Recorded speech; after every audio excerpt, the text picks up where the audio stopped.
Alors déjà, je voudrais le remercier beaucoup Stéphane Lhomme d'être venu. Stéphane Lhomme, quelqu'un que vraiment tous les anti-Linky suivent et attendent avec beaucoup d'impatience quand il se déplace. Stéphane Lhomme est conseiller municipal de Saint-Macaire et il est surtout aussi directeur de l'Observatoire du nucléaire.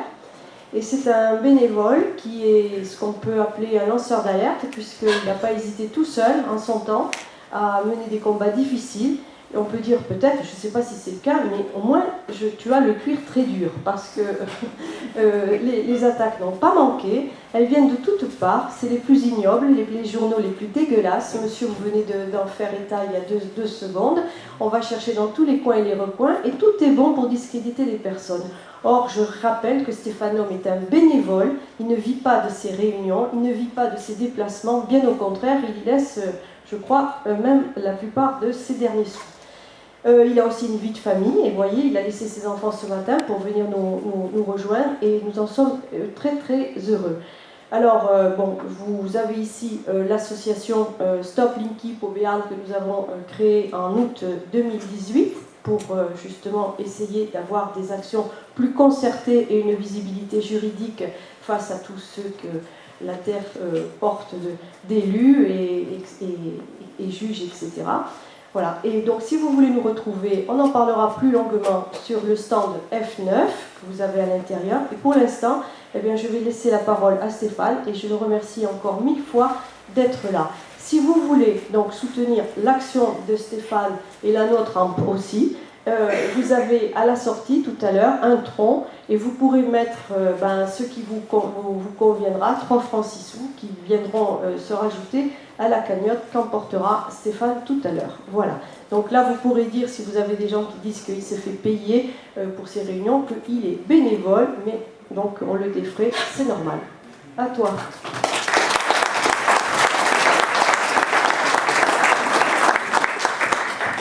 Merci. Donc effectivement, alors, je suis salarié de l'Observatoire du nucléaire, une petite association petite mais valeureuse et courageuse que j'ai créée. Et je suis salarié au SMIC, donc vous voyez, il ne s'agit pas de gagner de l'argent. Et effectivement, j'ai fait à peu près une centaine de conférences sur la question des compteurs Linky depuis 3 ans. Et par contre, pour toutes ces conférences, j'interviens absolument gratuitement, bénévolement. Je demande évidemment le défraiement, parce que tous ces déplacements, je suis allé jusqu'à Brest, Clermont-Ferrand, etc. Donc voilà, mais j'interviens donc aussi en tant que conseiller municipal de ma commune, au nom des valeurs du service public qui, malheureusement, on va le voir, sont bafouées par les gens qui sont censés les mettre en œuvre. Hein. Donc en l'occurrence, les dirigeants d'EDF et d'Enedis, Enedis le distributeur d'électricité, qui est une filiale d'EDF, et puis les gouvernements successifs qui ont donc mis sur les rails, on va dire malheureusement, ces programmes de compteurs communicants, les programmes de compteurs communicants, puisque vous pouvez voir qu'il y a des compteurs communicants pour l'électricité, le fameux Linky, mais aussi pour le gaz, Gaspard, et puis des compteurs communicants pour l'eau, qui ont des noms différents suivant les régions ou les opérateurs. Voilà. Et on parlera principalement du plus célèbre d'entre eux, le fameux Linky, dont le déploiement a commencé fin 2015 en France et qui est en cours, déploiement qui doit aller jusqu'en 2021, donc on est à peu près à la moitié maintenant.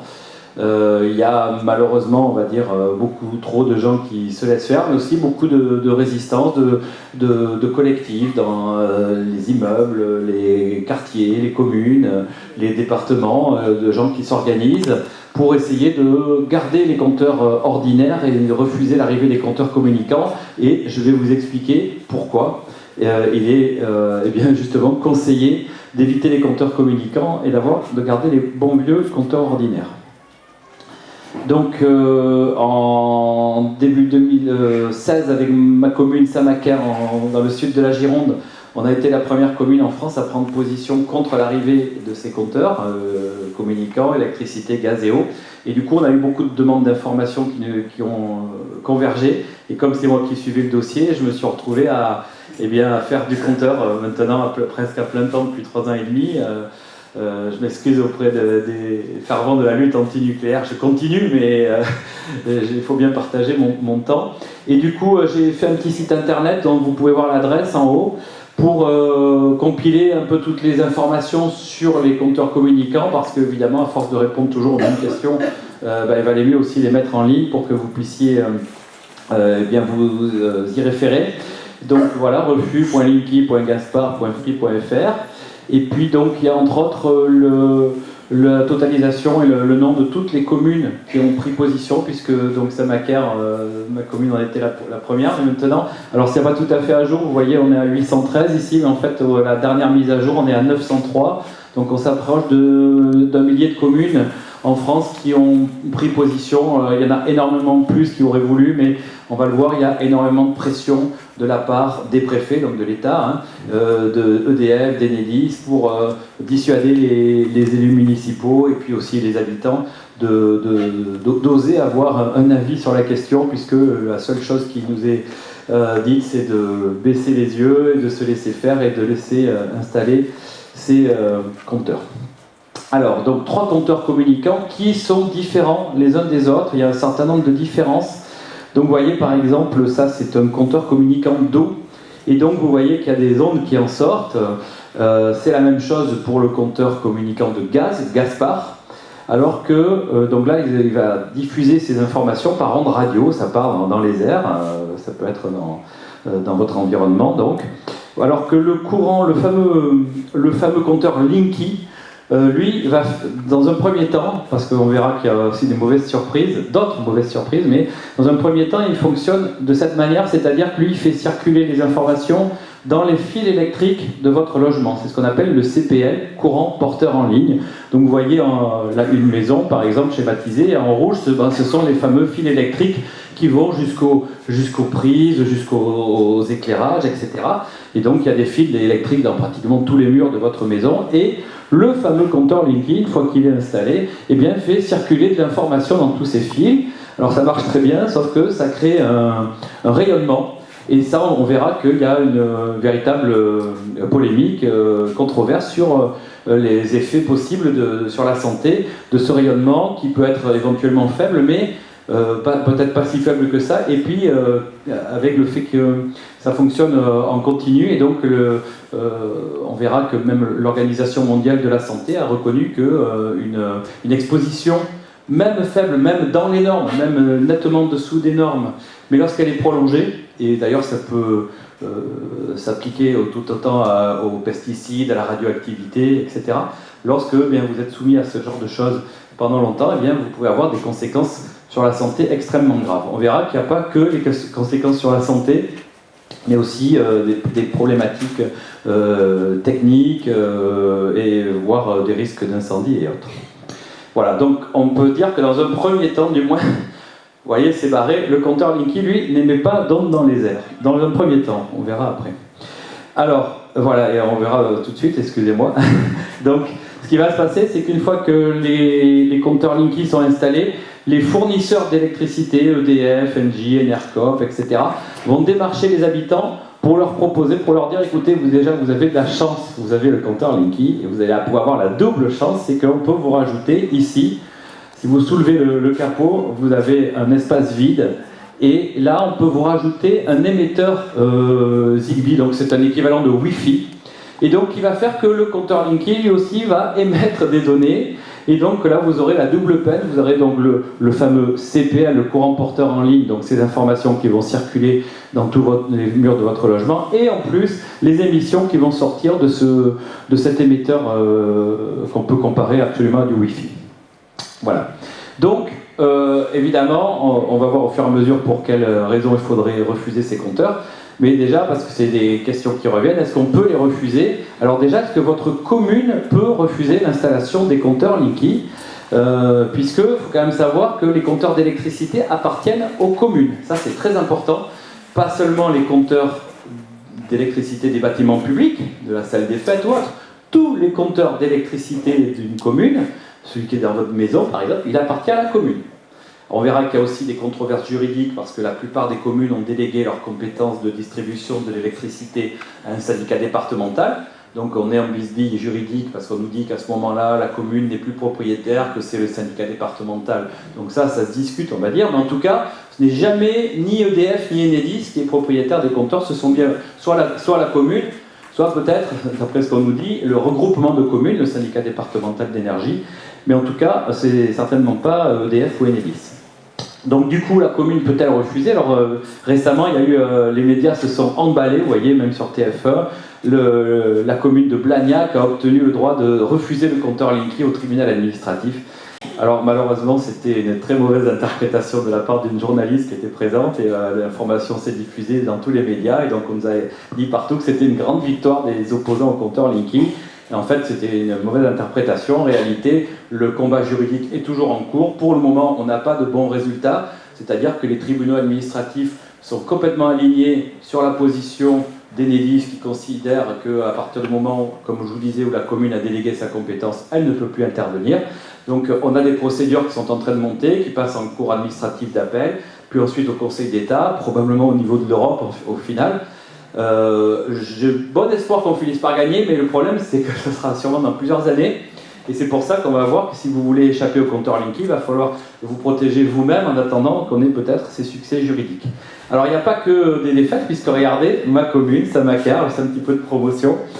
Alors bon, on ne vit pas tous dans des châteaux à l'ancienne, avec des armures, si vous allez un petit peu à l'intérieur, il y a des maisons tout à fait normales.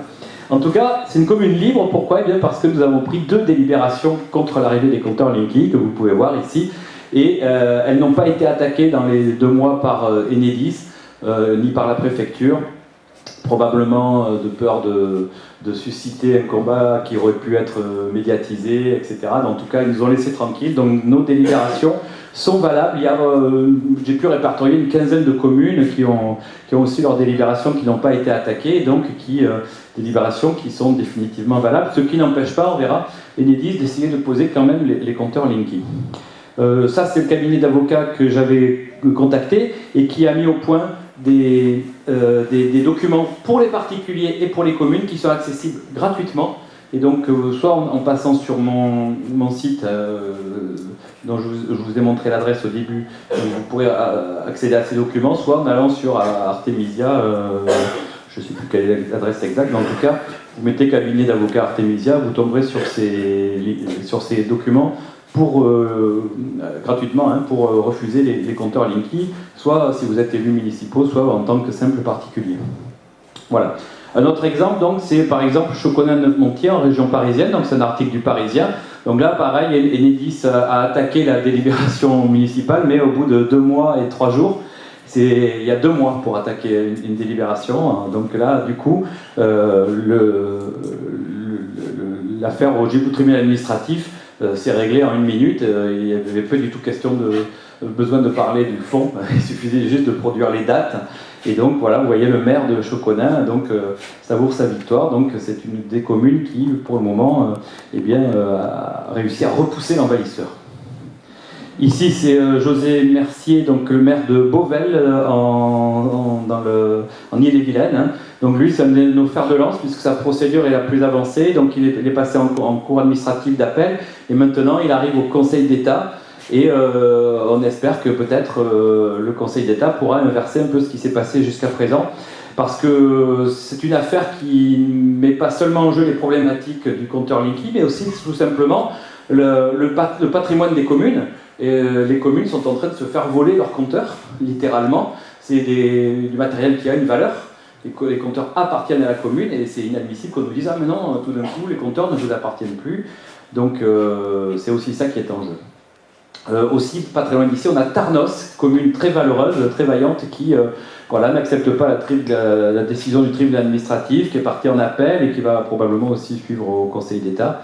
Voilà, aussi un exemple d'élus qui ne se laissent pas intimider, qui sont vraiment au service de leur population et non pas des lobbies industriels.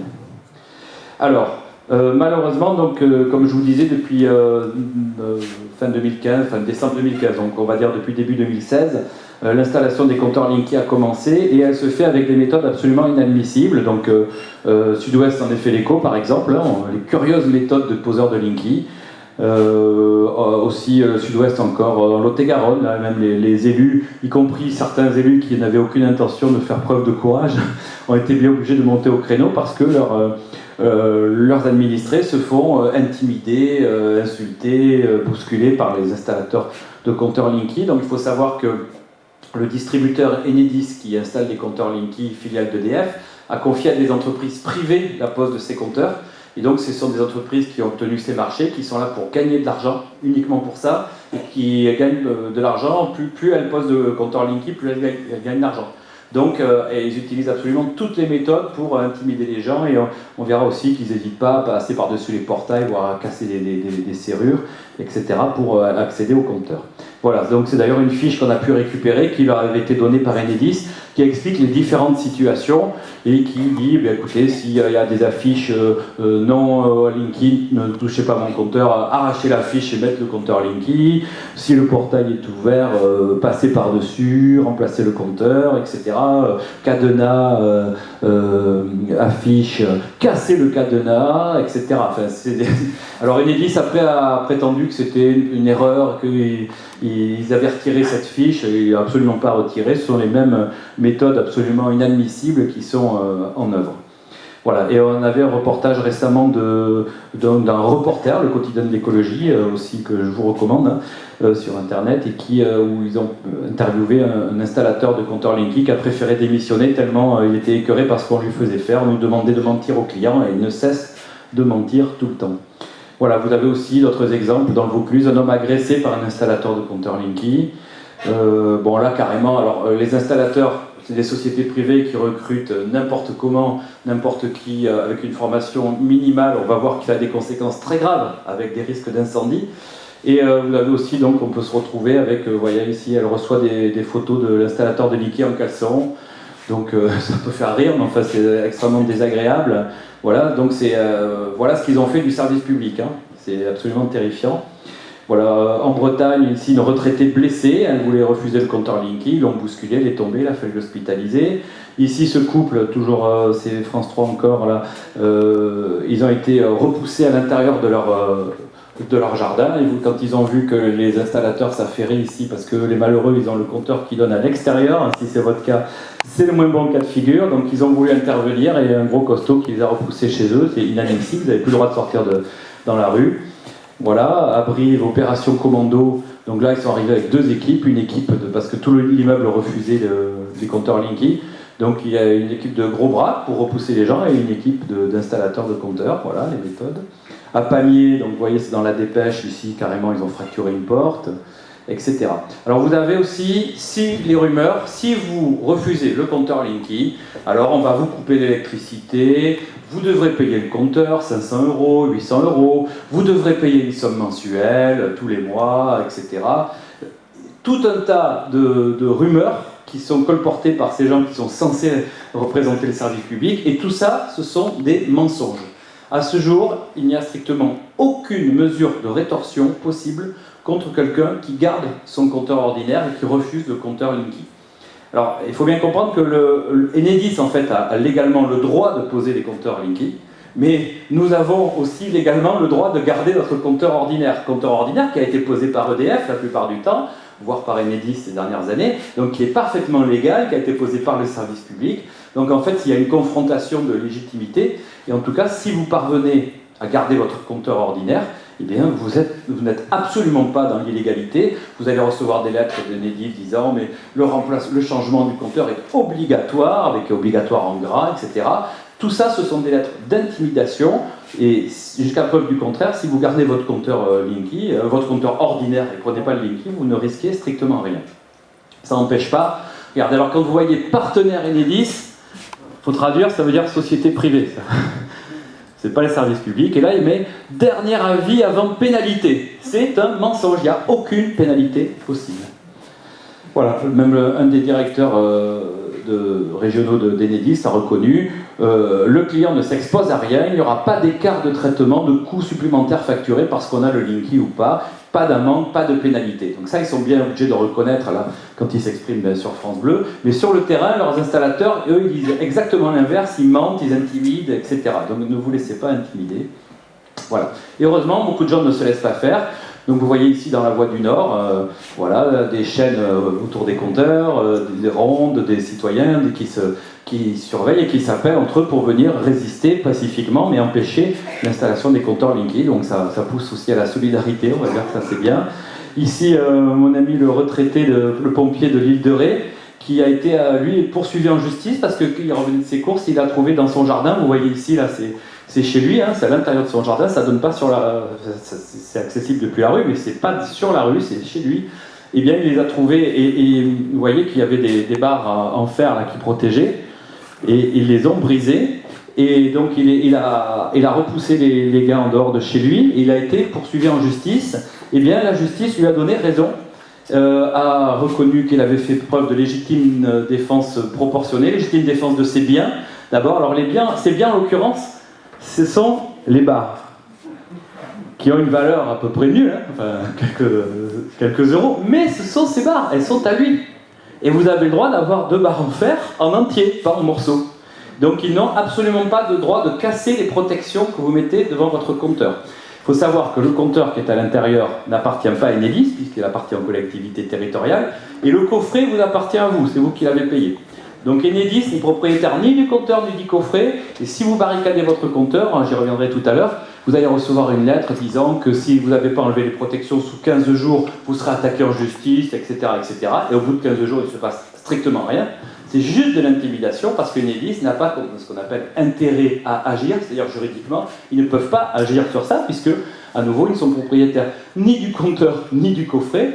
Donc c'est juste de l'intimidation, ne vous laissez pas intimider. Voilà, donc on était très contents, vous voyez, j'étais avec mon ami le pompier retraité et on était très contents de ce jugement positif. Alors voici des exemples de protection des compteurs, hein, qui sont à nouveau pour lesquels vous ne risquez strictement rien. Voilà, donc pour prendre des mesures radicales. Voilà, des choses très élaborées aussi, avec une fenêtre pour pouvoir laisser libre la relève visuelle de votre consommation. Donc là, il faut être avis au bon bricoleur, là c'est du très bon travail. Voilà, d'autres aussi. Vous avez aussi la protection en béton. Alors dans les lettres d'intimidation, Enedis dit aussi, oui, nous n'avons plus accès à votre compteur, ce qui pose un très grave problème de sécurité pour le réseau. Il faut quand même savoir que plus de la moitié des compteurs d'électricité en France sont dans les logements, souvent d'ailleurs dans des caves ou des garages, donc absolument pas accessibles. Et donc si le fait qu'un compteur d'électricité n'est pas accessible par Enedis pose un grave problème de sécurité, il faut tout de suite arrêter la France entière, arrêter l'électricité, parce qu'on va tous mourir bientôt. Donc on voit bien que c'est un pseudo-argument, et que le fait que votre compteur soit protégé, de toute façon ils ont tout un tas de possibilités pour faire disjoncter depuis le transformateur de quartier, etc. Mais en tout cas, vous ne mettez absolument pas en danger personne. Voilà. Vous voyez ici ce monsieur, lui carrément, il a une petite pelle mécanique, alors il a tendu le bras de la pelle mécanique pour protéger son compteur et empêcher l'ouverture. Voilà. Alors il n'y a qu'une personne qui est poursuivie pour avoir barricadé les compteurs, mais justement c'est pas un propriétaire, c'est un bon bricoleur qui a aidé bénévolement d'ailleurs tout à fait des voisins à barricader le compteur, et donc Enedis s'est attaqué à lui. Donc il y a un procès. Alors il y a eu un premier jugement extrêmement alambiqué, parce que vous savez la justice des fois c'est ni tout noir ni tout blanc. Donc comme finalement je vous disais le fait de barricader son compteur est quasiment pas attaquable, ils ont réussi à trouver des trucs très tordus, mais alors bon il y a des appels de toute façon. En tout cas, si vous êtes un habitant et que vous barricadez votre compteur, jusqu'à preuve du contraire, vous ne risquez strictement rien. Voilà. Alors, le maire peut agir aussi. Donc ici, vous voyez, je vous ai dit que la municipalité peut prendre une délibération contre les compteurs communicants, mais ils arrivent quand même des fois. Et Enedis vient pour installer en bas-fond les délibérations municipales. Donc vous voyez un exemple ici dans la Nouvelle République, à Besse-le-Château, le maire, Roger Borat, s'est rendu sur les lieux. Les techniciens ont dû enlever les 2 Linky déjà installés et remettre les compteurs classiques, une première qui pourrait en inspirer d'autres. Donc ça c'est pour, si vous avez des élus qui vous disent « Ah écoutez, j'aurais bien voulu vous aider, j'ai essayé, mais ils sont venus quand même, ou le préfet m'a dit que je ne pouvais pas, donc qu'est-ce que vous voulez? Je n'y peux rien. » C'est pas vrai, on y peut, la preuve, à condition de mouiller un peu la chemise.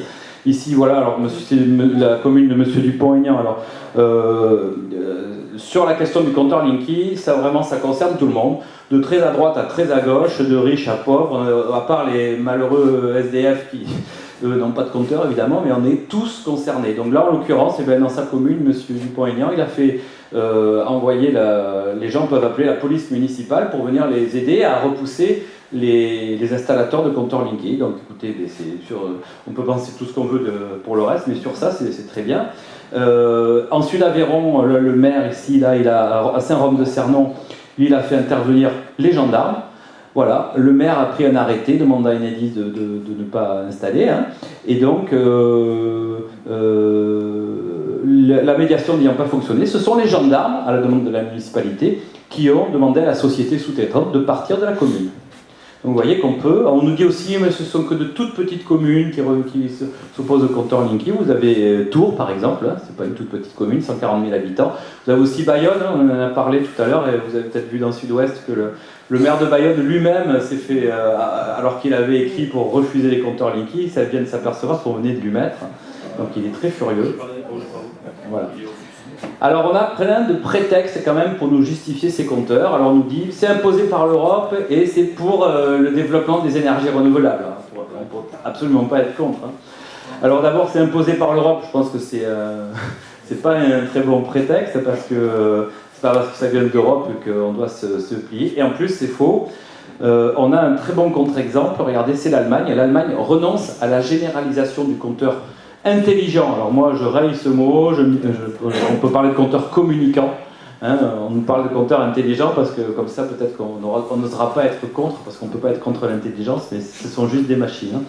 Donc, et en tout cas l'Allemagne fait partie de l'Union Européenne, donc il y aura des compteurs communicants en Allemagne, mais pour les très gros consommateurs, les entreprises, les usines, mais pas chez les habitants. Vous voyez ici en Belgique aussi, hein, les compteurs communicants ne seront déployés que chez les plus gros consommateurs. Alors, on voit que monsieur est un petit peu dans le bon point, c'est pas ça un gros consommateur, hein, c'est les usines, ou si vous avez un château par exemple, mais en tout cas, dans le cas ordinaire, vous n'aurez pas de compteur communicant, donc on voit bien que c'est dans l'Union Européenne, donc quand en France on nous dit « Ah ben c'est l'Europe qui a décidé, on est bien obligé », c'est faux. Et d'ailleurs, on a un des collectifs là, qui a écrit à la Commission européenne et qui a bien répondu en expliquant, hein, bon, c'est trop petit pour que vous puissiez le voir, mais c'est sur mon site internet, vous verrez la lettre, hein, que la Commission européenne reconnaît, explique bien que la directive de départ, elle est indicative et qu'ensuite c'est chaque État de l'Union européenne qui décide s'il déploie ou non les compteurs communicants et qui décide aussi de la façon dont il les déploie, c'est-à-dire si c'est obligatoire ou pas. Donc quand on nous dit en France que c'est obligatoire, c'est pas Bruxelles, c'est bien les gouvernements français successifs et donc le gouvernement actuel qui sont à la manœuvre. Et puis le contre-exemple à l'Allemagne aussi, hein, nous dit que vraiment à l'époque des compteurs, du développement des renouvelables, des éoliennes, des panneaux solaires, vraiment on a absolument besoin des compteurs communicants. L'Allemagne, depuis plus de 20 ans, a développé massivement les énergies renouvelables 100 fois plus qu'en France, sans l'ombre d'un compteur communicant. Donc on voit bien que c'était impossible, et donc c'est à nouveau un prétexte de dire que c'est pour les énergies renouvelables. On nous dit aussi que c'est indispensable pour gérer le réseau électrique, justement avec la complexification à l'heure des énergies renouvelables. Bien écoutez, dans la tribune, on voit cet article qui rendait compte d'un congrès de l'industrie européenne de l'électricité, donc les plus grandes sociétés de l'électricité qui se sont réunies en congrès européen. Et une des données qui a ressorti de ce congrès, c'est que les compteurs communicants sont superflus pour gérer le réseau. La transition européenne vers un réseau électrique intelligent, toujours, pourra se passer des compteurs communicants selon les industriels, pas selon les activistes, gauchistes, écolos, tout ça, selon les industriels. Un constat qui risque d'embarrasser Enedis et son compteur Linky en France. Il ne s'embarrasse pas beaucoup quand même. Voilà, donc on nous dit aussi que grâce aux compteurs communicants, on va avoir des factures précises enfin, parce que jusqu'à présent, on avait beaucoup de factures avec des estimations. Alors déjà, sur le site d'EDF, on peut voir que vous avez le service relevé confiance. Donc vous voyez la dame, elle téléphone à EDF, elle regarde les chiffres qu'il y a sur son compteur, elle donne sa consommation et elle a une facture absolument précise, sans l'ombre d'un compteur communicant. Donc on voit bien que c'est à nouveau un prétexte. Et puis on a des surprises. Alors ça, c'est des compteurs communicants d'eau. Donc là, c'est à Brest. Donc avec les compteurs ordinaires, ils avaient des factures parfaitement précises, et depuis qu'il y a des compteurs communicants, ils ont des factures dites étonnantes, c'est-à-dire 10 000 euros, 35 000 ou des choses comme ça. Donc c'est pas parce qu'on vous met un compteur prétendu intelligent que les factures vont être plus précises. Hein. Voilà. On nous dit aussi, grâce au compteur communicant, il n'y aura plus besoin que vous soyez présent pour le relevé annuel de votre consommation, puisqu'il faut bien qu'ils viennent voir une fois par an. Alors déjà, on a survécu à ce grave problème depuis des décennies. Hein.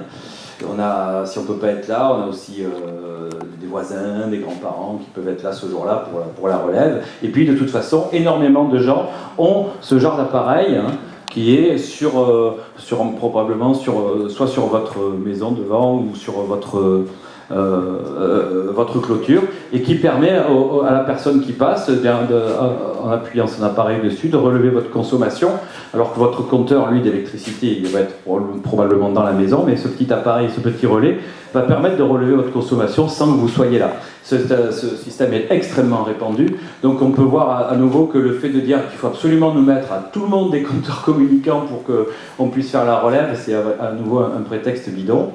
Détecter les pannes d'électricité, alors à nouveau, Enedis se contredisent, ils se plaignent quand il y a une coupure d'électricité, qu'ils reçoivent plein d'appels pour leur dire on n'a plus d'électricité, donc l'information ils l'ont, et même avec les compteurs communicants, ils seront obligés de faire des recherches pour trouver la nature, la localisation de la panne, donc ça, à nouveau c'est un prétexte. Maîtriser sa consommation et faire des économies, donc grâce aux compteurs communicants, nous allons gagner de l'argent, paraît-il. Alors déjà, j'ai trouvé ce système, alors je n'en fais pas la promotion parce que c'est un système qui marche avec une sorte d'appareil qui est probablement équivalent à un smartphone. En tout cas, c'est un des concurrents d'EDF, ou plusieurs concurrents d'EDF qui proposent ça, c'est-à-dire que vous voyez qu'ils mettent ce petit appareil avec une petite caméra sur le bon vieux compteur électromécanique des années 80, que vous avez peut-être encore chez vous, et avec ça, vous allez avoir votre courbe de consommation. Donc Enedis nous dit, écoutez, pour avoir sa courbe de consommation, il faut absolument qu'on vous mette les compteurs Linky, et donc qu'on jette à la poubelle 35 millions de compteurs d'électricité en parfait état de marche. On voit qu'on peut avoir notre courbe de consommation avec les bons vieux compteurs ordinaires. Mais de toute façon, je ne sais plus si c'est prévu. Excusez-moi, ça fait longtemps que je n'ai pas fait la conférence, donc je ne suis plus tout à fait rodé, mais en tout cas, je ne sais plus si je dois le dire plus tard, mais c'est pas parce que vous avez votre courbe de consommation sous les yeux que vous allez faire des économies en fait.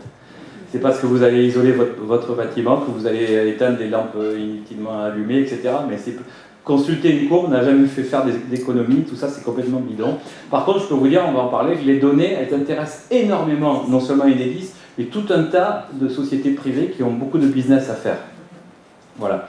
Et puis, pour ce qui est des économies, la Cour des comptes, elle, a épinglé le programme Linky en montrant que c'est Enedis, donc filiale d'EDF, qui va gagner beaucoup d'argent grâce à ce programme, hein, parce que c'est nous qui payons. Hein.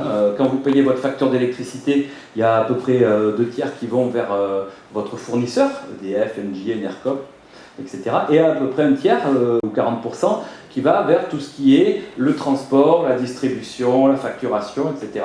Et donc c'est avec cet argent qu'Enedis a lancé le programme de Linky, et avec la contribution, on va dire, d'une commission dite indépendante, la commission de régulation de l'énergie, eh bien cette commission a offert à Enedis des conditions absolument incroyablement favorables sur notre dos, qui fait que Enedis investit de l'argent, on va dire, au début. De toute façon, c'est quand même notre argent à nous. Et au final, ça va finir, au bout d'un certain temps, par leur rapporter énormément sur notre dos. Donc c'est un programme Linky qui va faire gagner de l'argent à Enedis, à la maison EDF, qui est extrêmement endettée, et donc nous voler de l'argent. Donc vous voyez, pour un compteur qui, paraît-il, doit nous faire des économies, c'est exactement l'inverse, et c'est la Cour des comptes qui le dit. Et d'ailleurs, dans le rapport de la Cour des comptes, on pouvait voir aussi que les réseaux publics de distribution, c'est-à-dire, en gros, si vous voulez, pour la commune, c'est du transformateur de quartier jusqu'à votre compteur inclus, donc le compteur inclus, hein. Les réseaux publics de distribution restent la propriété des communes, qui la confient éventuellement à un syndicat intercommunal. Mais donc même la Cour des comptes confirme notre position à nous, hein. mais bon, c'est un élément qu'on a pour les procédures en justice administrative. Et dernier prétexte bidon, c'est les compteurs Linky vont permettre de créer des emplois. Alors c'est quand même un peu gros d'oser dire ça. Alors c'est vrai qu'il y a quelques emplois au début pour fabriquer les compteurs et pour les installer, mais ce sont des emplois tout à fait provisoires. Alors que, évidemment, vous avez compris que ça va servir à détruire tout un tas d'emplois. Et même la CGT dit que Linky, c'est pas un compteur, c'est un décompteur d'emplois. Linky va servir à détruire tout un tas d'emplois de personnes qui passaient chez nous faire la relève. Alors c'était pas juste faire la relève visuelle, prendre notre consommation, c'était aussi une personne vivante, un être humain qui passait, qui pouvait éventuellement aider, en particulier les personnes âgées, à mieux comprendre ce qu'il y avait sur leur compteur ou à resserrer éventuellement une prise, etc. C'était ce que faisait le service public, et donc on a affaire à des gens qui nous disent au contraire que c'est merveilleux, on n'aura plus affaire à des êtres humains, ça ne se fera que par des machines. Merci beaucoup. Et en Aveyron, tous les syndicats des eaux ont refusé l'installation des compteurs communicants d'eau au nom de l'emploi. Pas par rapport aux autres problèmes qu'il peut y avoir, mais au nom de l'emploi, ils ont dit, nous on veut préserver les emplois, donc tous les syndicats d'eau de l'Aveyron ont refusé les compteurs communicants d'eau. Un exemple à suivre éventuellement pour d'autres départements. Voilà, donc on voit que les prétextes qui sont avancés pour justifier prétendument les compteurs Linky, c'est bidon. Alors pourquoi on veut nous les mettre quand même? Je vous en ai déjà un petit peu parlé, parce que c'est une très grosse affaire de business. Il y a beaucoup d'argent à gagner, dans en particulier deux thématiques, le big data et les objets connectés. Le big data, qu'est-ce que c'est? C'est toutes les données sur nous, sur notre vie. C'est la nouvelle guerre mondiale, celle de Google, Facebook, et puis toutes les entreprises s'y mettent, même les entreprises prétendues de services publics, la Poste, etc. Tout le monde capte toutes les données possibles et imaginables sur nous, et les compteurs Linky vont être une mine de captation de données. Alors, vous avez certainement entendu dire des gens qui disent « Oh, bah, écoutez, qu'est-ce que ça me fait si Enedis sait à quelle heure j'ai pris ma douche ?» Si vous saviez à quel point ces compteurs peuvent capter de données sur nos vies, et un peu comme si vous pressez une orange, vous en sortez le jus, ben, ils prennent toutes ces données, ils les moulinent avec des logiciels extrêmement puissants, et qui vont ressortir de manière terrifiante à peu près tout ce qu'on fait dans notre vie. Alors, d'ailleurs, vous avez le président d'Enedis, qui s'appelle Philippe Montlouveau, vous voyez, monsieur. Eh bien, regardez le titre de cet article, c'est une citation, c'est donc le président d'Enedis qui parle, il dit « Enedis est un opérateur Big Data ». Enedis, donc l'ancien ERDF, donc filiale d'EDF, normalement son boulot c'est de distribuer l'électricité et de faire nos factures. Lui dit « Enedis est un opérateur Big Data ». C'est-à-dire qu'il va s'occuper de toutes ces histoires de données, les capter, et un opérateur Big Data qui gérera bientôt 35 millions de capteurs. Il y a 35 millions de compteurs d'électricité en France, ils veulent mettre 35 millions de Linky à la place, et ils n'appellent même plus ça des compteurs, mais bien des capteurs. Parce que ces appareils, ils continueront évidemment à comptabiliser notre consommation, parce que c'est quand même ça qui permet de nous envoyer la facture. Mais leur business maintenant, c'est le Big Data avec leurs capteurs. Alors, donc on voit que les vertus des compteurs Linky prétendus sont bidons, mais par contre les problèmes, eux, ils sont tout à fait réels. Donc destruction d'emplois, on l'a vu, augmentation des factures et des abonnements. Donc déjà, on a vu tout à l'heure que le financement même du programme Linky va faire gagner de l'argent à Enedis, non pas à nous, mais vous voyez, dès l'expérimentation Linky qui a eu lieu en 2010-2011, en Indre-et-Loire et du côté de Lyon, eh bien, les premiers problèmes ont commencé. Dès qu'on met les compteurs Linky, chez beaucoup de gens, tout le système disjoncte tout le temps. Et EDF a la solution, propose aux particuliers, pour régler ce problème, de souscrire un abonnement d'une puissance supérieure, c'est-à-dire plus cher. Donc vous avez un compteur ordinaire, tout va bien, on vous met le Linky, vous disjonctez tout le temps, et on vous dit, prenez un abonnement plus cher. Merci. Donc ça, c'était pendant l'expérimentation, et dès le début, donc vous voyez, début 2016, dès le début de la généralisation, là c'est l'Est républicain, mais vous avez des articles de ce genre dans toutes les régions, et bien exactement la même chose. Les compteurs Linky sont beaucoup moins tolérants que les anciens, et un certain nombre de clients devront revoir la puissance de leur abonnement, donc payer plus cher. Voilà, donc merci Linky qui, paraît-il, devait nous faire des économies. Donc ça c'est votre abonnement qui va être plus cher. Là vous avez par exemple ici ces deux retraités, deux octogénaires. Donc eux, ici, comment c'est expliqué, Ils ont alors le Linky fait à la fois compteur et disjoncteur, hein. Donc ils disjonctent tout le temps. Et donc eux, ça disjoncte 15 fois par jour. Et les malheureux, ils ont le compteur d'électricité à la cave. Donc ils se relaient chacun leur tour pour aller remettre l'électricité 8 fois chacun par jour. Mais bon, ils peuvent régler ça en payant plus cher, hein. Ils prennent un abonnement plus élevé. Ici, donc, du côté de Lyon, le Linky disjoncte 22 fois en 3 jours. Pendant le Téléthon, voilà, le compteur Linky installé dans la salle polyvalente a fait parler de lui tout au long de la journée. Il a disjoncté plus d'une trentaine de fois, ce qui a perturbé évidemment les crêpières, et donc moins de crêpes et moins d'argent pour le Téléthon. Merci Enedis. À Mamirol, dans l'Est républicain, là, dans l'église, depuis qu'il y a le compteur Linky, c'est chauffage ou éclairage, mais voilà. Donc ils ont mis le chauffage et puis ils ont dit sûrement Dieu va naître à la lumière, mais non, Linky est plus fort que Dieu, il empêche la lumière. Voilà, c'est terrible. Et alors, donc là, vous avez donc on vous dit, vous réglez ça en prenant un abonnement plus cher, merci. Et vous avez aussi les factures qui s'envolent. Alors, si vous êtes très malchanceux, vous pouvez avoir les deux. Vous pouvez vous disjoncter tout le temps, vous êtes obligé de prendre un abonnement plus élevé. Et vous avez aussi votre facture qui s'envole. Donc ça, la Tribune, le journal économique l'a bien expliqué avec une étude réalisée par 2 universités néerlandaises. Certains compteurs électriques, il s'agit bien des compteurs communicants, surestiment largement la consommation réelle jusqu'à 650%. Hein, vous consommez 100, on vous facture 650. Et on vous dit non, non, mais il n'y a pas de problème. On a vérifié, ça marche bien, vous avez dû consommer plus. Donc vous voyez la Voie du Nord, après l'installation d'un compteur Linky, la facture multipliée par 3,5. Ici, une association de consommateurs, eux, 250% d'augmentation. Pourtant, c'est une association de consommateurs, ils auraient dû refuser, mais ils ont pris le compteur Linky, ils ont pris aussi une grosse facture.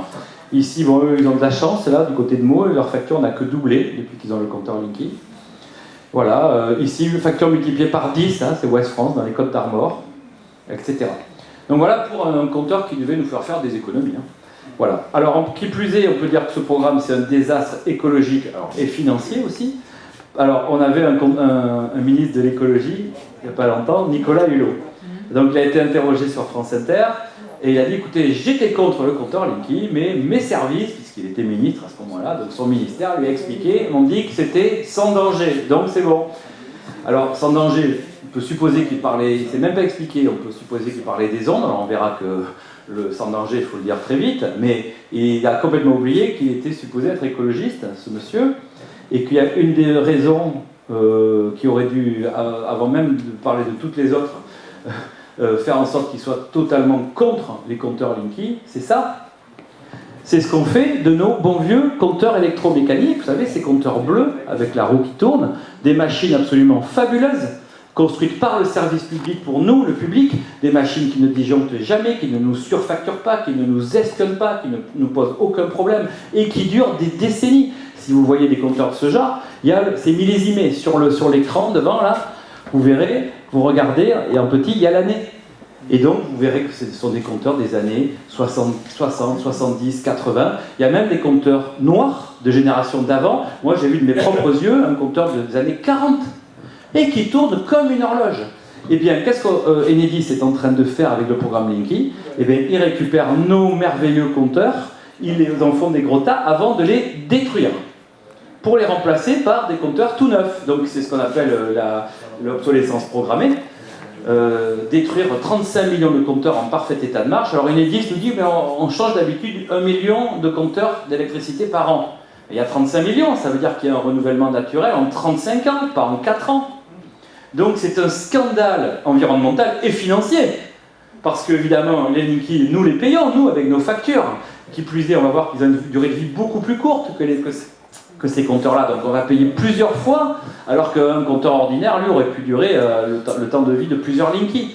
Donc rien que pour ça, s'il avait été écologiste, Nicolas Hulot aurait dû être vent debout contre les compteurs Linky. Et qui plus est, vous voyez ce monsieur qui a témoigné au congrès des USA, où il représente une société de compteurs communicants. Donc il a été sommé de dire quelle était la durée de vie réelle des compteurs communicants, 5 à 7 ans. C'est-à-dire qu'à peine l'installation du programme Linky sera terminée, qu'on nous dira « Ah, il faut déjà changer le compteur Linky. Voici le Linky 2. » Alors, ils vont magnifier en disant « Linky 2, encore meilleur, encore plus fluo. Vous aurez des factures encore plus précises. Vous ferez encore plus d'économies. » Vous avez vu comment on en fait des économies. Hein. Donc, et à chaque fois, évidemment, ça nécessite des quantités astronomiques de matières premières et d'énergie pour fabriquer ces compteurs. Et puis, des milliards, nos milliards, qui devraient servir pour l'entretien des réseaux de distribution, pour enterrer des lignes, pour qu'on soit beaucoup moins vulnérable face aux événements climatiques. Et bien, tout cet argent qui devrait servir pour nous, eh bien, il sert à acheter des compteurs communicants pour le business de tout un tas d'entreprises privées. Alors, il y a aussi le risque Big Brother, donc surveillance et le piratage. Canard PC est un journal qui déteste les anti-Linky, nous traite de complotistes, de tout ce qu'on veut, mais dans leur dossier qu'ils ont fait en 2016, ils ont bien été obligés de se pencher sur la question de la surveillance et de reconnaître, et ils écrivent « Nul besoin désormais de dépenser des fortunes en personnel de surveillance pour la surveillance d'un suspect. Enedis peut savoir exactement quand vous étiez chez vous et quand vous n'y étiez pas. Il peut renseigner les forces de l'ordre à 10 minutes près dès que vous regagné votre domicile, etc. etc. » Donc voilà, et ils disent Linky, l'indique idéal. C'est un journal pro-Linky qui est écrit, c'est vous dire. Hein. Ça, ils sont bien obligés de le reconnaître. Donc Linky, c'est un compteur espion qui va capter des données mais terrifiantes sur notre vie. La Ligue des droits de l'homme a fait un communiqué, Linky, un compteur communicant qui en dit beaucoup sur notre vie privée. Dès que ce communiqué a été fait, la Ligue des droits de l'homme a reçu beaucoup de visites d'EDF, d'Enedis, du gouvernement, jusqu'à ce qu'ils finissent par faire un contre-communiqué très alambiqué, disant qu'ils s'étaient peut-être alarmés un peu vite, tout ce qu'on veut, qu'on leur a donné des assurances, enfin bon. En tout cas, la vraie position de la Ligue des droits de l'homme, c'est celle-là.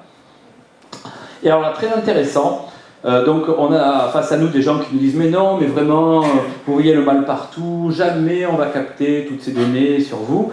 Pendant ce temps, dans d'autres pays, vous avez les sociétés qui, elles, au contraire, se cachent absolument pas. Et voici Onzo, donc c'est une vidéo qui présente ce qu'on peut faire grâce au compteur communicant. Et donc le client à la loupe, the customer in focus. Et oh, ils s'en vantent, ils sont très contents. Et donc il y a un collectif qui a sous-titré cette vidéo, dont je vous ai extrait quelques images. Donc voilà, c'est le collectif Stop Linky de Lille. Voilà, bon, pour ici, vous pourrez avoir le Stop Linky Vaud-Béarn, c'est pas besoin d'aller jusqu'à Lille. Mais en tout cas, merci aux Lillois. Et donc voici comment ça part sur cette vidéo. Donc nous collectons les données de consommation des compteurs communicants.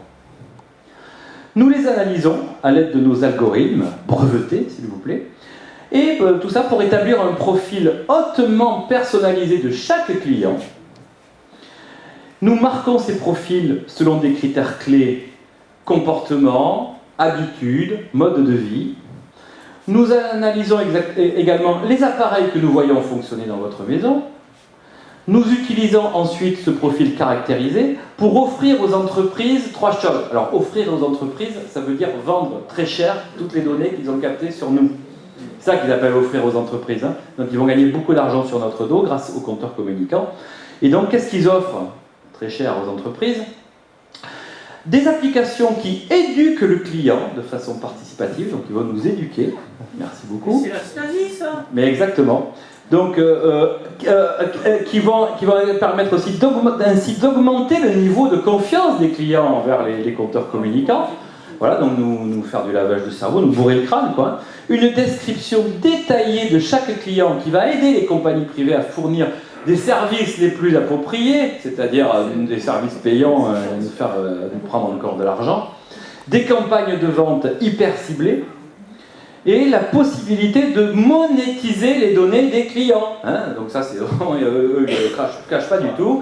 Et ces données, ils vont les vendre, les revendre. Alors vous avez tout un tas de gens qui sont à l'affût de ça, les Darty, Fnac et compagnie, qui veulent savoir tous les appareils que vous avez chez vous pour vous téléphoner en vous disant vous avez un four de 5 ans, il est grand temps de le changer, ils connaîtront vos capacités financières, etc. Donc voilà, c'est tout ça qu'il y a derrière les compteurs Linky.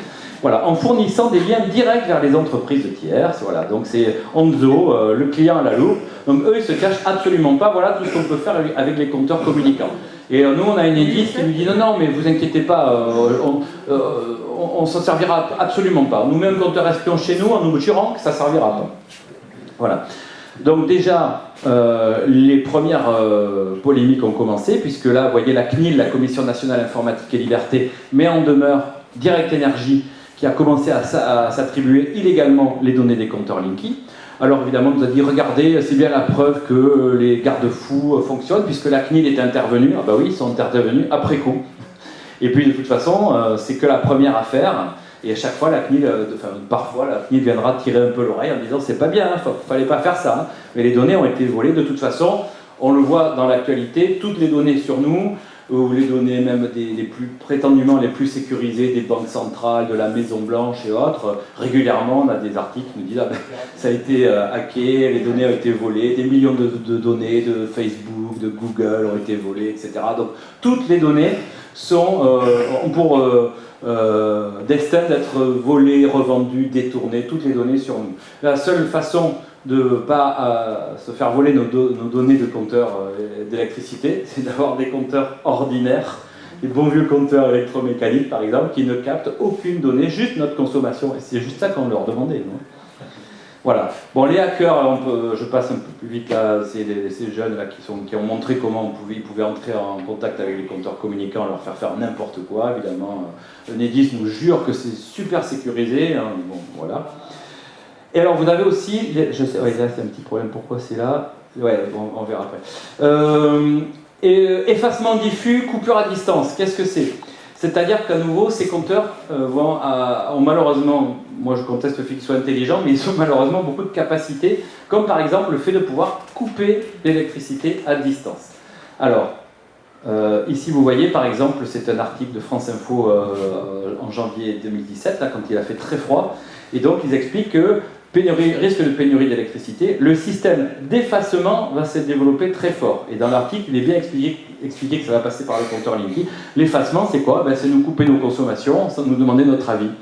Alors, au départ, c'est sur la base du volontariat. Il y a des entreprises qui sont très fortement dédommagées, alors toujours avec notre argent, pour leur demander de couper leur consommation quand il y a trop de consommation. Mais en plus, on est dans un pays nucléarisé, vous le savez, on a un parc nucléaire qui est en fin de vie, dont les réacteurs sont de plus en plus souvent arrêtés avec beaucoup de problèmes, et donc ces problèmes vont être de plus en plus importants, et donc les compteurs Linky vont servir à nous couper nos consommations pour aider ce pauvre parc nucléaire à survivre l'hiver. Donc on a des belles promesses, on nous dit, oui, effectivement, le compteur Linky peut permettre de couper à distance l'électricité, par exemple, aux gens qui ne peuvent plus payer leurs factures, mais on s'engage à ne pas le faire. Promis, juré, croyez-nous, on fera comme aujourd'hui, on enverra une assistante sociale pour voir pourquoi les personnes ne peuvent pas payer. Ça, c'est les promesses qu'on a aujourd'hui, le temps d'installer les compteurs Linky. Une fois qu'ils sont installés, je peux vous dire que ces promesses-là vont s'évanouir très vite. Vous avez aussi donc la possibilité de déconnecter à distance vos appareils sans notre accord, pour les besoins des industriels, pour les besoins financiers. Parce que lorsque EDF ne peut plus fournir assez d'électricité, puisqu'en France, vous savez, c'était comment? On n'a pas de pétrole, on a des idées. On a mis 58 réacteurs nucléaires, des millions de chauffages électriques.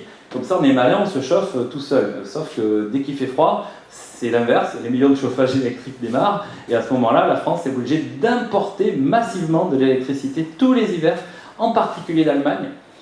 En particulier, alors on nous dit, oui, mais les Allemands produisent de l'électricité avec des sales centrales au charbon. C'est complètement vrai. Mais c'est quand même ces centrales allemandes au charbon, qui chauffent la France tous les hivers depuis plus de 15 ans maintenant. Il faut quand même le savoir. Et ça s'aggrave de plus en plus, puisque à nouveau, notre parc nucléaire est de plus en plus malade. Et donc, EDF est obligé d'importer de l'électricité, ce qui coûte très cher à ce moment-là. Donc, en coupant nos consommations, sous prétexte d'aider, de faire un acte citoyen pour aider le réseau à supporter tout ça, ils vont surtout améliorer leurs bénéfices et les bénéfices de leurs actionnaires. Donc c'est du business sur notre dos. En tout cas, à nouveau, ils jurent que vraiment, là, c'est sur la base du volontariat, jamais on ne nous coupera notre consommation sans nous demander notre avis. C'est aussi le temps d'installer tous les compteurs Linky, une fois qu'ils seront installés. Et puis pareil, revendre les données commerciales à des sociétés privées. Alors promis, juré, cracheté, ils ne le feront jamais. à nouveau, une fois que les compteurs seront installés, il faudra 10 secondes pour balayer ces belles promesses.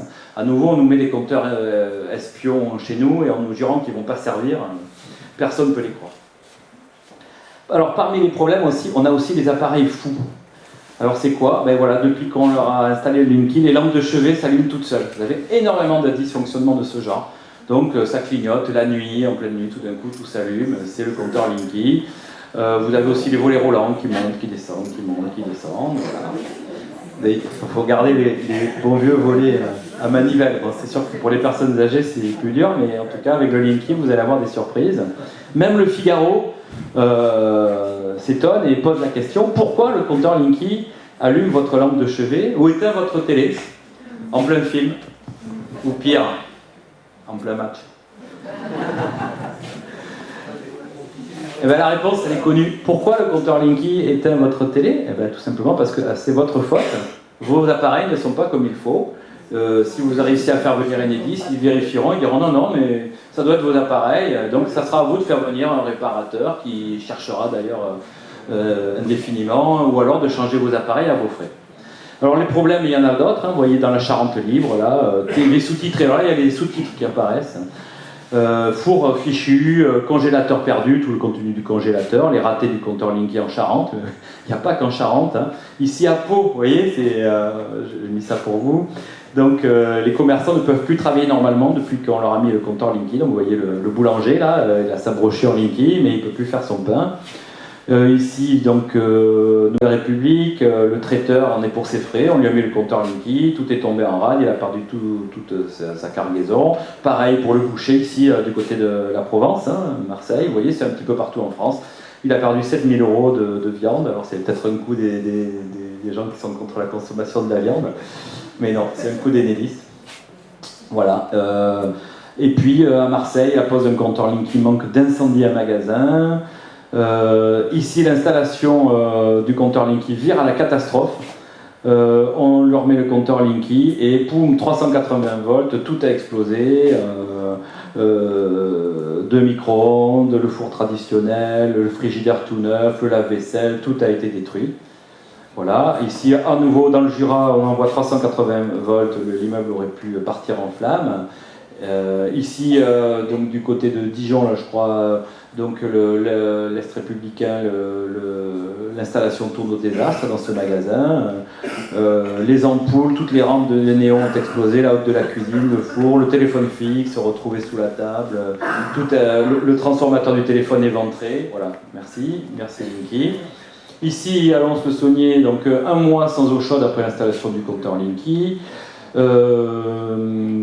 Ici en Côte d'Or, donc voyez la mère, la tête qu'elle fait, la pauvre. Voilà, on lui a mis le compteur Linky parce qu'il y a des compteurs Linky pour gérer l'éclairage public aussi. Donc la commune se retrouve dans le noir. Et là, Nuit Saint-Georges, qui porte bien son nom. Et depuis qu'on leur a mis le compteur Linky, Nuit Saint-Georges se retrouve plongé dans le noir de temps en temps. Merci le compteur Linky. Voilà, ici encore à Fouras, en Charente-Maritime, plus de courant après l'installation de Linky. Donc vous voyez que les dysfonctionnements, les appareils fous, les dysfonctionnements divers sont nombreux. Et alors il y a aussi, parmi les dysfonctionnements, il y en a un spécifique, c'est les incendies. Donc vous voyez dans la dépêche, 2 compteurs Linky prennent feu. Dans les Yvelines, ici, vous voyez en plus gros, là, même les pompiers avec tout leur attirail ont du mal à s'approcher. Imaginez ce que ça fait quand c'est un compteur dans la maison. Eh bien, regardez ce que ça fait. Alors, grand jeu. Est-ce que quelqu'un a la réponse? Le compteur Linky a-t-il pris feu? Vous voyez la réponse au plafond. Ah oui, le compteur. Ici, Est républicain, l'après-midi même, les services d'Enedis lui installaient le nouveau compteur Linky. L'habitant, M. Marnier, fait-il un lien de cause à effet? Et il se pose la question. Il n'a plus rien, sa maison a été détruite, le jour même, par l'incendie. Voilà, il n'a plus rien. France Bleu aussi, donc un incendie en Haute-Vienne, du côté de Martigues, et il y en a des tas. Alors j'ai mené une petite enquête, et je pense que d'ores et déjà, Linky a tué des gens par incendie. Alors on a évidemment face à nous, chaque fois qu'un incendie se produit, Enedis se précipite sous prétexte de mettre le réseau en sécurité, ramasse tout, nettoie, et puis elle dit non, mais c'était pas le compteur Linky. Donc évidemment, c'est très difficile d'avoir des preuves, mais enfin, on a quand même des éléments pertinents. Et donc, je me suis penché sur l'affaire et j'ai pu trouver des informations sur le site internet de... comment s'appelle-t-elle? Promotelec. Promotelec, c'est une association. Mais alors, je peux vous dire que ce n'est pas une petite association, puisque voici un certain nombre des membres de cette association. Vous avez donc la Fédération française du bâtiment, Saint-Gobain, etc. Donc des gros acteurs du bâtiment, des gros institutionnels, l'Agence nationale de l'habitat, etc. Bon. Et des acteurs de l'électricité, dont EDF et Enedis. Ça tombe bien.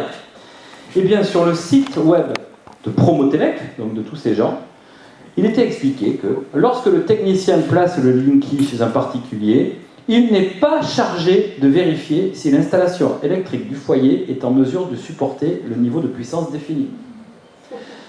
Dans les cas où les sections de câbles ne sont pas adaptées au nouveau réglage, des accidents, entre parenthèses, feu, peuvent se produire. Donc des incendies. Hein. Des accidents, entre parenthèses, feu, c'est des incendies. Et donc, elles peuvent se produire, en particulier lorsque l'habitant fait la demande auprès d'Enedis d'augmenter la puissance de son compteur à distance. Alors ça, c'est quand même extraordinaire. On vous met le compteur Linky, vous le disjonctez tout le temps. On vous dit, prenez une puissance supérieure, et d'ailleurs, ça tombe bien, on peut vous le faire à distance. On vous le fait à distance et vous tombez exactement dans le pire cas de figure, c'est-à-dire qu'à ce moment-là, vous pouvez avoir des incendies générés par ce système. Et alors, là aussi, là où il faut se méfier, c'est que dans les articles, on dit mais on a retrouvé le compteur Linky n'avait pas brûlé, donc c'est pas le compteur Linky qui est à la cause de cet incendie. C'est faux. Cette explication là le permet de bien le comprendre. Le compteur Linky va générer dans le circuit de la puissance qui peut ne pas être supportée, et donc l'incendie peut se créer à un endroit de votre maison, là où les fils sont dans les murs, et l'incendie peut partir de là alors qu'il est généré par le Linky qui est plus loin. Donc vous voyez comment ça se passe. Donc quand j'ai trouvé ces données, je les ai mises en exergue, j'ai fait un communiqué, je l'ai diffusé largement, et bien tout simplement, j'ai eu droit à un joli communiqué de Promotelec m'accusant de mentir, de raconter n'importe quoi, et dans le même temps, la partie, toute cette partie-là a été censurée, n'est plus sur le site. Ils ont enlevé leur propre alerte aux incendies. C'est pas une alerte à nouveau des écolos, des activistes, c'est Promotelec dont fait partie EDF et Enedis qui alertaient sur ça. Et ils ont fait sauter cette partie avec des accidents feu. Voilà, donc autocensure, alors que c'est la vie de beaucoup d'habitants qui est en jeu. Et donc depuis, il y a régulièrement, si vous suivez l'actualité, des polémiques, incendies, alors des fois il y a des morts, des fois il n'y a pas de morts, mais en tout cas des incendies graves. Le compteur Linky est mis en cause et systématiquement ils disent non, on a vérifié, c'est pas le compteur Linky, quand même c'est très curieux. Hein.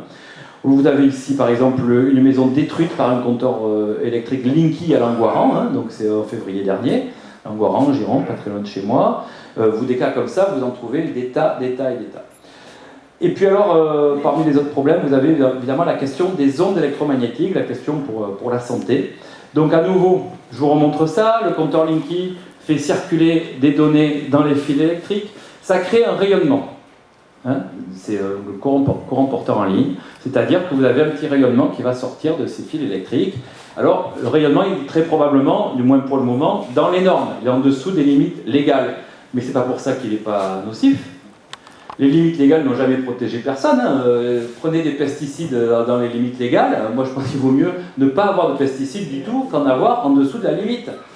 Et le pire, c'est que l'Organisation mondiale de la santé, je crois voilà, c'est ça, reconnaît elle se demande, on va dire, hein, si une exposition faible mais prolongée est susceptible de susciter des réponses biologiques dont nous rendre malades. C'est-à-dire une exposition même en dessous des normes à nouveau, mais lorsqu'elle est prolongée, est très certainement problématique. C'est la même chose pour la radioactivité, pour les pesticides, pour tout, hein, pour toutes les contaminations, toutes les irradiations. Et alors évidemment, il vaut mieux une faible exposition qu'une forte, bien entendu, mais même faible, et elle est problématique, surtout si elle est dans la durée. Et avec le compteur Linky, ça va être dans la durée. Alors attention, on nous dit « Oh, mais pourquoi c'est polémique? Le compteur Linky n'envoie ses informations qu'une minute par jour. » Oui, il envoie ses informations vers l'extérieur 1 minute par jour, mais il fonctionne tout le temps, en 24 heures sur 24. C'est d'ailleurs comme ça qu'ils vont pouvoir établir votre courbe de consommation 1 minute par minute ou demi-heure par demi-heure. Donc ça fonctionne tout le temps, donc les informations vont circuler tout le temps. Et alors vous avez probablement votre lit contre un mur, hein. Il y a peut-être des gens qui ont le lit au milieu de la pièce, mais c'est rare. Et donc probablement, mettons, si vous avez votre lit ici, eh bien, toutes les nuits, vous serez le long de fil électrique dans lequel va circuler des informations qui vont générer un rayonnement. Alors vous n'allez pas mourir tout de suite, hein. Moi j'ai reçu des coups de fil d'un imbécile qui m'a dit « Ah, on a le Linky depuis 3 mois, on n'est même pas mort. » Donc non, ça va prendre un peu plus de temps. En tout cas, alors c'est une controverse, on nous dit mais non, c'est pas dangereux, mais en tout cas, ce dont on peut être sûr, c'est qu'avec les compteurs ordinaires, il n'y avait pas ce problème, il n'y avait pas ce doute. Moi, je n'ai pas envie de servir de cobaye, ni moi, ni mes administrés, ni mes enfants, et je vous conseille vivement de ne pas servir de cobaye non plus.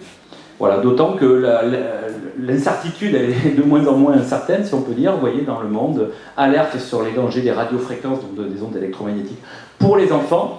Pourquoi pour les enfants? Parce que ce sont toujours les enfants les plus vulnérables, toujours pareil, que ce soit pour les pesticides, pour la radioactivité, pour les ondes électromagnétiques. Voilà. Et puis, le système Linky est un système évolutif. Donc, j'ai retrouvé un article de 2011.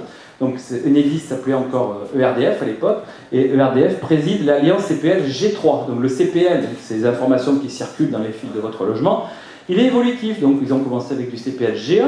Et on est déjà maintenant au CPL G3, et puis c'est comme pour la téléphonie mobile, 3G, 4G, 5G, etc. On monte, on nous dit c'est formidable, la technologie avance, et nous on sert de cobaye. Voilà.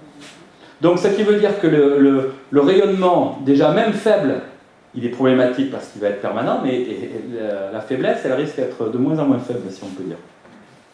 Et puis vous avez aussi des antennes, des concentrateurs, qui sont dans les transformateurs de quartier, puisque tous les Linky du quartier envoient leurs informations par les fils jusque-là, et ça repart par téléphonie mobile.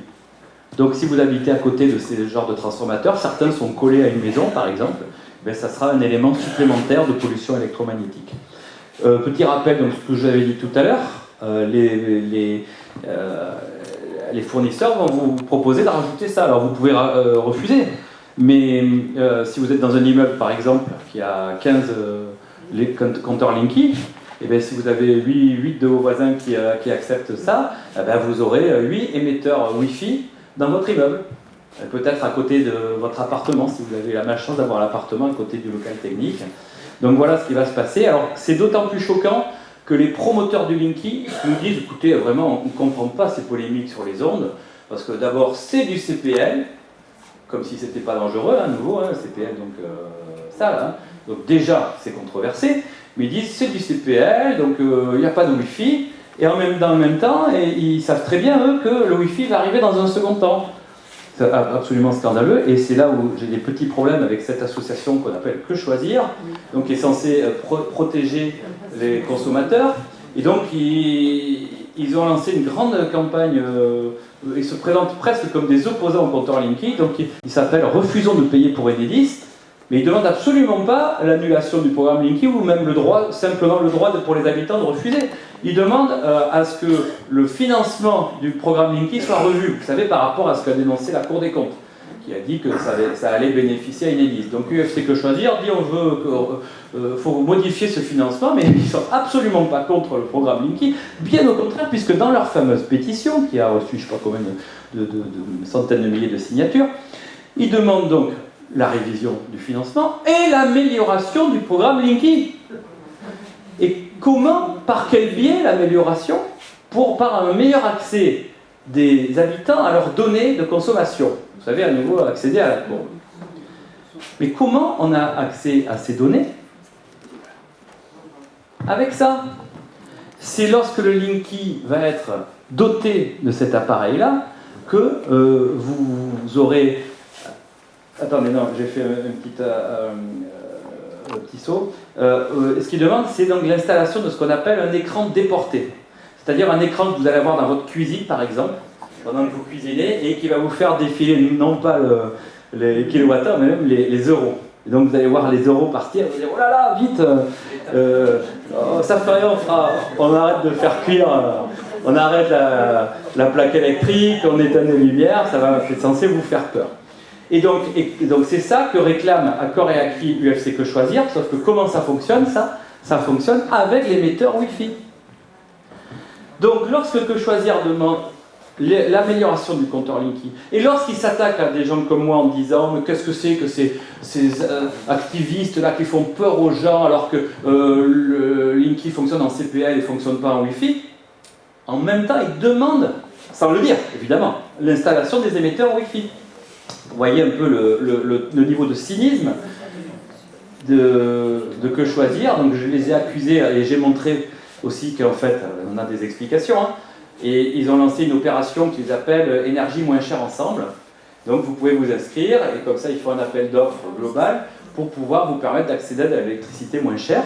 Sauf qu'en faisant ça, ils sont sortis de leur rôle d'association de protection des consommateurs. Ils font du business et donc ils sont en affaire avec les fournisseurs et dans les conditions générales de vente de l'opérateur gagnant de leur appel d'offres annuel sont annexées les conditions générales de vente d'Enedis, qui demande le libre accès au compteur pour mettre le compteur Linky.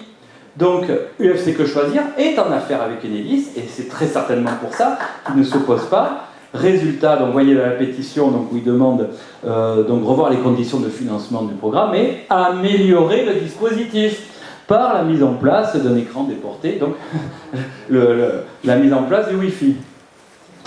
Résultat, ils m'ont attaqué en justice, j'ai 4 procès en cours, 3 mises en examen, plus ce qu'on appelle une citation directe, c'est-à-dire un procès beaucoup plus rapide. C'était pour commencer à me taper sur la tête tout de suite, en attendant les 3 procès beaucoup plus lourds. Hein. Et vous voyez, donc, heureusement que Sud-Ouest en a fait le compte-rendu, parce que l'AFP, tout ça, a refusé absolument d'en parler. C'est moi qui ai gagné. Donc, le tribunal a reconnu absolument que j'avais donné des éléments pertinents, que j'avais montré de quelle manière Que Choisir était en affaire avec Enedis et que j'avais raison de les attaquer. Alors l'appel vient d'avoir lieu donc à Paris. On a eu un problème, un bug très grave, c'est-à-dire que l'information n'a pas passé au niveau de mon cabinet d'avocat. Donc en fait, la procédure, l'audience d'appel a eu lieu en l'absence de moi et de mon avocat. Donc le résultat doit tomber en courant du mois de mai. Donc je touche du bois. Ça ne veut pas dire qu'on va perdre pour autant parce que la cour d'appel va réétudier la situation et va regarder si Enedis apporte des éléments. Enfin, pardon, c'est la même équipe de toute façon. Si Que Choisir apporte des éléments différents et pour pouvoir inverser le jugement. Donc je touche du bois, mais j'ai des grosses gouttes de sueur là parce qu'ils demandent beaucoup d'argent à mon encontre, des pénalités financières, et puis j'aurai derrière ça 3 autres procès, donc pour lesquels j'ai 3 mises en examen et une 4e mise en examen parce que j'ai aussi accusé donc sur les éléments dont je vous ai parlé tout à l'heure Enedis de nous mettre en danger par rapport aux incendies, et donc Enedis a aussi déposé une plainte contre moi et j'ai une 4e mise en examen. Donc vous avez devant vous un multi-mis en examen. Alors j'ai l'habitude de gagner mes procès, hein, puisque j'ai gagné contre Areva, sur une affaire de corruption aussi, sur des affaires tout à fait différentes, quand j'habitais à Bordeaux, contre mon maire Alain Juppé, qui avait fait un arrêté pour empêcher les SDF de faire de la mendicité. Il fallait qu'ils aillent mendier dans des endroits où il n'y avait personne. Et donc j'avais battu Juppé aussi sur ça. Donc là, sur ce premier jugement, j'avais gagné. Mais c'est la première fois que je fais le combat sans y aller, quoi. Donc on va voir si ça marche encore. Voilà. Donc je vais finir vite là pour qu'on puisse discuter. Donc le compteur communicant de gaz, Gaspard, et le compteur communicant d'eau. Donc je vous ai dit, ils ne fonctionnent pas de la même manière. Eux, ils envoient directement les informations dans les airs. Ce sont des ondes radio, c'est une autre forme d'onde électromagnétique. C'est pas la même fréquence, pas la même intensité, mais c'est ondes électromagnétiques aussi. Et donc beaucoup de business aussi. Alors on voit, ils appellent ça la télérelève pour les compteurs d'eau. Donc vous voyez, ils mettent des antennes sur les châteaux d'eau ou sur les églises. Donc ils demandent à la mairie, alors là c'est très important, la mairie ou la paroisse, ou les deux, peu importe, peuvent refuser. Absolument, il suffit de dire non et GRDF ne peut pas poser d'antenne. Donc quand vous avez une antenne pour les compteurs de gaz qui est posée sur l'église, c'est que la mairie a donné son accord. Voilà, et alors pour le compteur Gaspard, qu'est-ce qu'on nous dit ? Vous allez contrôler votre consommation, votre facture sera précise, vous n'aurez plus besoin d'être présent lors de la relève du compteur, donc la même sauce, c'est pour nous améliorer notre vie. Et en fait, quand on gratte un peu, on voit qu'il y a des gros business derrière. Donc vous voyez GRDF, Sagecom, Suez, ça lit dans Wise, donc une structure qu'ils ont organisée, avec, vous voyez la photo du compteur Gaspard, hein, c'est le cousin de Linky. Et ici on voit GRDF et Suez tentent d'imposer leur standard radio dans l'IoT industriel. C'est quoi l'IoT? C'est l'Internet des objets. C'est-à-dire tout objet maintenant de la vie courante est susceptible d'être relié à Internet par des petites puces. Et pour que, par exemple, votre brosse à dents, comme ça, vous allez sur Internet et vous saurez combien de fois vous êtes brossé les dents. Alors vous n'avez pas un fil qui va de votre brosse à dents jusqu'à votre ordinateur. Alors comment votre brosse à dents est reliée à Internet? Elle a une petite puce. Et qui c'est qui va activer cette puce? C'est le compteur communicant d'eau ou de gaz ou le Linky doté de l'émetteur Wi-Fi qui va inonder votre logement d'ondes électromagnétiques, activer les petites puces et permettre comme ça à tous vos objets d'être reliés à Internet. Et ça, c'est un business, ce sont des milliers de milliards d'euros, de dollars, de yens et compagnie sur la planète. C'est un business extraordinairement important et donc évidemment vous comprenez que c'est pour que vous puissiez construire votre consommation, que votre facture soit sur la consommation réelle et que vous n'ayez pas besoin d'être présent pour la relève. Ça c'est pour vous amuser, quoi. C'est la chanson pour endormir les enfants. Et la réalité c'est un business gigantesque. Donc à la fois le big data et les objets connectés. Voilà. Je passe vite, les sociétés d'eau, avec des accords avec des sociétés de compteurs communicants et d'objets connectés, etc. Vous avez une des sociétés leaders au monde, Sigfox, sur les objets connectés, qui est dirigée par Madame Lauvergeon, je ne sais plus, voilà, vous voyez, Sigfox. Donc elle a ruiné Areva, donc sur le point de vue antinucléaire, c'est bien, sauf qu'il y a 5 ou 8 ou 10 milliards qui ont disparu. Elle est pourchassée par tout un tas de juges d'instruction, mais elle a des dossiers sur tout le monde, donc ça prend énormément de temps. Je pense qu'on devrait avoir le résultat dans 30 ou 40 ans. Voilà, donc c'est quand même cette personne qui s'occupe de nous mettre des objets connectés un peu partout, en lien avec les sociétés qui mettent des compteurs communicants. Vous voyez un peu tout ce qui se passe, et si ça dépasse largement le fait qu'on veut nous faire avoir une facture précise. Voilà. Donc à nouveau je termine. Si vous voulez les compteurs communicants, laissez-vous faire. Et si vous ne les voulez pas, vous pouvez voir auprès de votre commune pour qu'elle se batte. On a vu que le maire peut se battre, que les combats sont en cours. Et puis autrement, vous pouvez le refuser à titre individuel. Si le compteur communicant est le compteur ordinaire est dans votre maison, votre garage, votre jardin, à condition qu'il soit bien fermé avec des murs très hauts ou des pics et tout ça, à ce moment-là, vous êtes en position de force, ils n'ont pas le droit d'entrer chez vous. Donc là, ils vont vous dire, on va vous couper l'électricité, on va appeler la police, vous êtes hors la loi, vous allez payer le compteur, vous paierez tous les mois. Tout ça est faux. Donc vous ne vous laissez pas intimider, vous êtes en position de force, vous gardez votre compteur ordinaire. Si le compteur est à l'extérieur et qu'ils peuvent y accéder, vous avez vu comme le pompier de l'île de Ré ou d'autres, vous vous barricadez et à ce moment-là, vous recevrez une lettre qui vous dira, si vous n'avez pas enlevé les barricadages sous 15 jours, on vous attaque en justice et en fait, vous ne risquez strictement rien, ils ne vous attaqueront absolument pas. Donc en gros, si vous vous laissez faire, vous aurez le compteur Linky, et Gaspard et autres, et si vous vous battez, vous avez de bonnes chances d'y échapper. Voilà.